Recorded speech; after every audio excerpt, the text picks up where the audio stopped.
Hey everyone! Today, I am going to show you how to cancel your Netflix auto payment.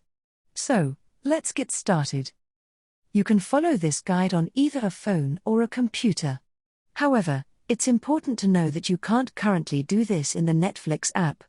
So, let's close out of the app and open a web browser. First, click on the search bar and type netflix.com in the search bar. Once you type it, and click on Go. Now, the official Netflix website will be open in front of you.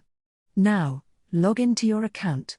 After you've logged in, on your phone, go to the top left, click on the three lines, and then click on Account. Now you're on the account page.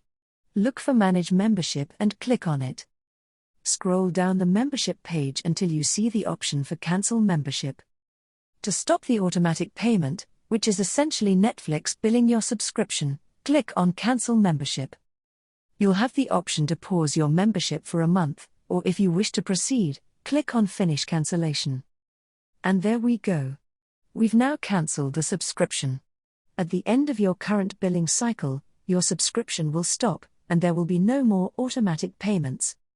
That's it. You've successfully cancelled your Netflix auto payment. If you found this guide helpful, don't forget to give it a thumbs up and subscribe to our channel for more tech tips and tricks. Thanks for watching.